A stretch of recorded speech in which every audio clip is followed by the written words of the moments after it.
Hi, I am Chloe from Choco Mallow Cocoa Bakery in Henley-on-Thames, and today I'm going to take you through all of the basic tools that you're going to need in order to make professionally beautifully iced cakes. So it's really easy when you first start doing, well, anything I guess, but especially with cakes, to go out and buy loads of things that you really will very rarely end up using. So basically I've brought all of these things together to give you a guide of the real essentials of everything that you're going to need. So to start off with, I always use a cake leveler and slicer. So this is basically instead of using a knife, and it just means that you'll get a perfectly flat level cut through your cakes. As you can see here, there's like some really small nodules on the side here, and you can just adjust those so that you can get the right height depending on how deep your cake is.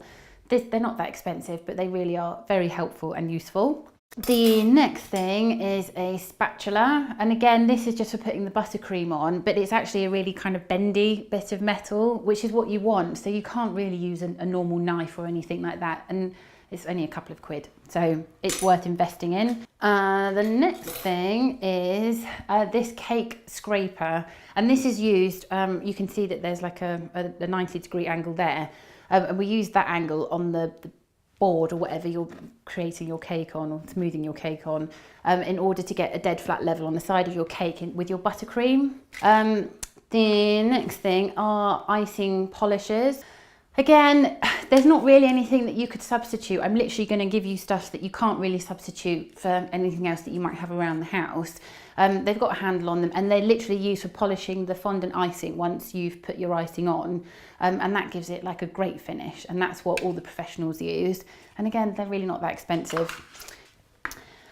A really heavy duty rolling pin. Again, I would definitely get one of these. This is kind of like the thing that I use all the time. You don't really want to be using wood and things like that, wooden rolling pins, to roll out fondant icing, because you get all the marks and things in it. It's heavy, so it's made of nylon as opposed to kind of like a hollow plastic one, which is what you would, I think a lot of people have those at home, or a wooden one. And these are a really smooth finish. So that obviously means that your icing's going to have a smooth finish once you've rolled it out as well. So they're relatively expensive. These are about £20, but probably it'll be the one thing that I couldn't live without with doing cakes, actually. Another thing that I always use is coconut oil. You might find that there's something else that you prefer to work with in time the more you're doing cakes. I just like it because it's quite nice on your hands as well. It's a bit of a moisturiser. But basically you just use this to cover the surface of whatever you're rolling your fondant icing out on. And it just means that the icing will lift off straight away rather than getting stuck to the board or whatever you're rolling out on, which is a real pain if you spent ages getting your icing perfectly flat and level, and then you pull it off and it all rips and tears. And then the very final thing that I use is a bit of old worktop, so like some granite or something that's perfectly smooth.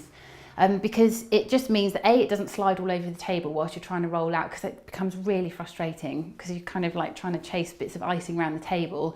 And it just means that it takes less time to use. So that's basically the things that I always will have on any table, wherever I'm making cakes.